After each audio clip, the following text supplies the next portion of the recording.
I would truly like for you all to pause the video and take time out to read the disclaimer for this upcoming video. Thank you all so much.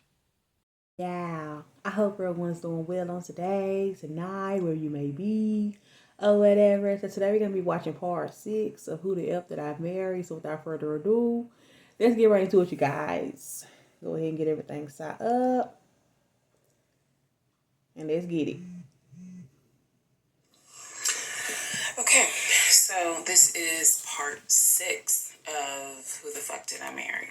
So, where we left off. So, obviously, my doctor had called and told me there was no heartbeat, the pregnancy was not viable at that point, and I was cramping and spotting at work.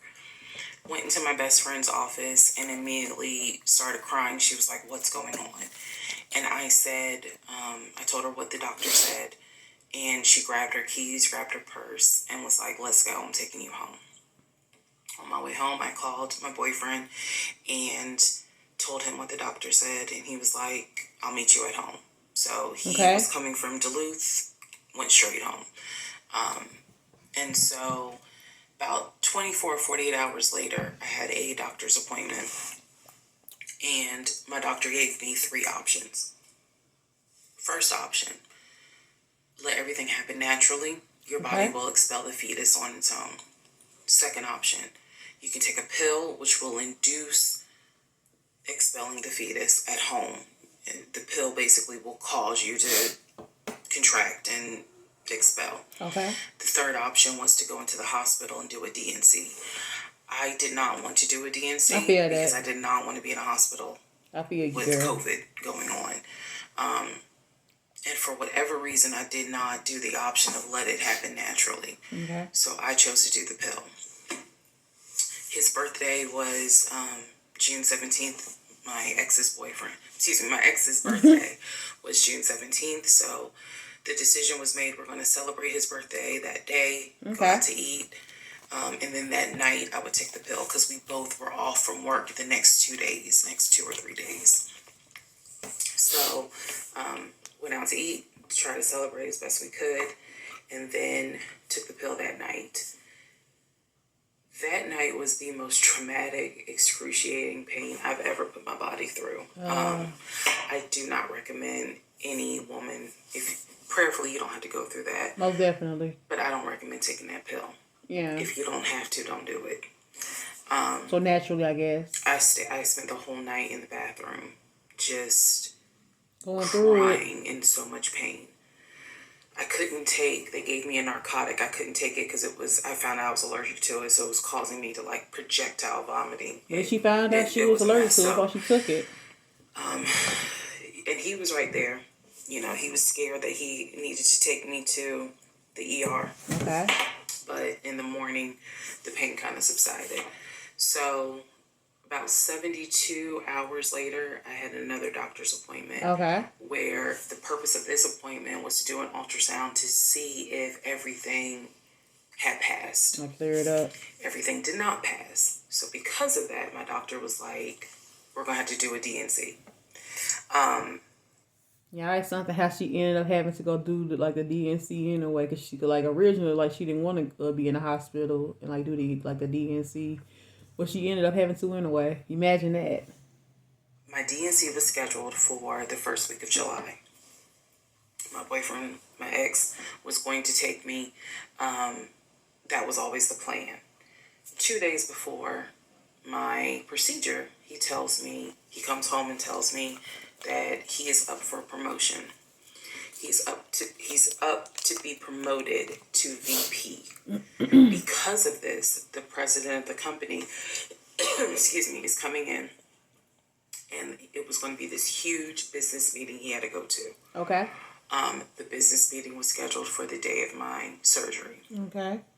And so I'm throwing a fit because I was like, you there's no way you can do that meeting. Like, how did you take me to the hospital? On that exact day. All this other stuff. And so he offered to have his sister take me to the hospital. No, apparently his sister lived in Douglasville.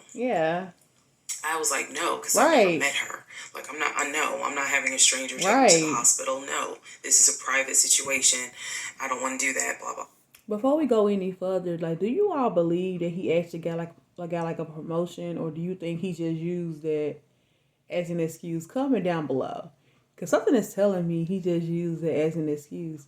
Because, like I said in the last video, I understand coincidences happen, things happen, but how come it's always something though when it's time for him to do something? I never get it.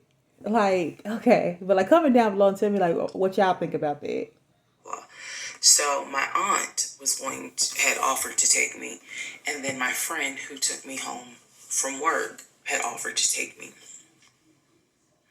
So at that point,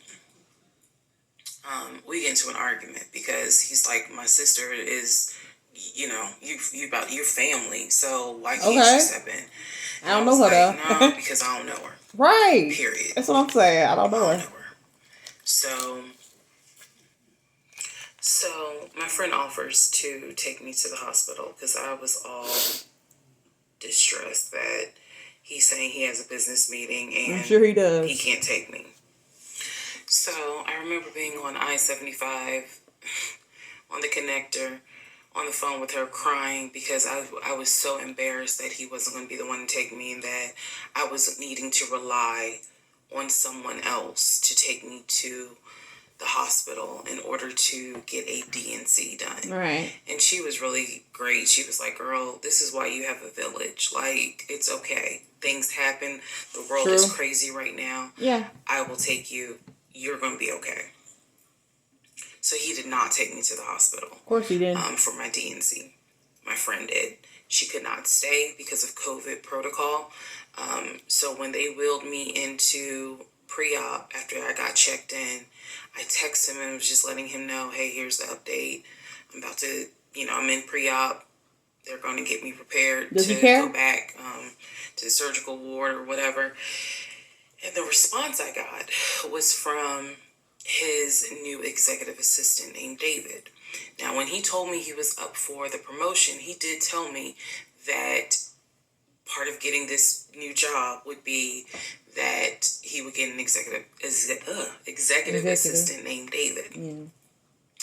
And he did tell me, I'm going to make sure that I inform David if you get a text from this number, meaning from me, pull me out of the meeting because, my fiance's having a procedure done and I'm picking her up. So it's important that you come get me if it's something serious.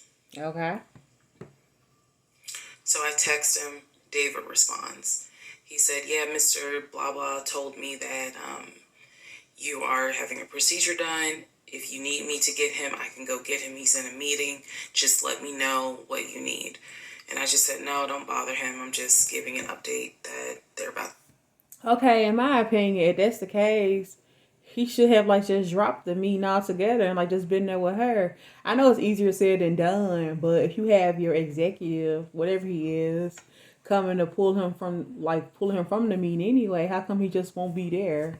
Because either way it go, he's gonna be not attentive to the meeting. So yeah. To take me back. And David responds and says, I'm so sorry you're going through this. Please let me know if there's anything I can do.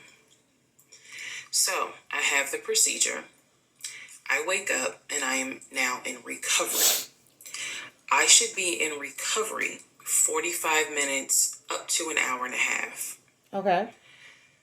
I wake up. First thing I ask, and I remember asking, is where is so-and-so? Of course. The nurse who was so sweet, she was like, everything went well. You're doing great. She said, we spoke to your fiance. Yeah. He's on his way. So I said, okay, I kind of dozed back out, but I could still hear everything that was going on. I just could not keep my eyes open to save my life. So I hear her talk to the other nurse. And that's when she said, Dr. So-and-so called her fiance and his executive assistant picked up. And the executive assistant said that he was in a business meeting and that, you could relay to him. How long is this meeting? What you need to say, and he'll, he'll tell the fiance. And my doctor was like, hell no. HIPAA. Right. I need to speak to him. So apparently my That's a long fiance meeting, yeah. called the doctor back about 30 minutes later. And the doctor informed him she'll be ready to be discharged in about an hour. You know, you can make your way and come pick her up. Okay. He said he was on his way. He was on his way from Duluth to Atlanta, which is not a huge distance. Okay. But the time of day, one thing about Atlanta, there's always traffic. Traffic. So he should have been there within the hour. Okay. I should have only been in recovery an hour. Let me get 10 hours later. Let's go to the next part.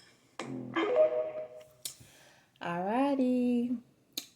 So, I'll catch you all on the next video for the next part. And also, like, let me know what you all feel about this series so far.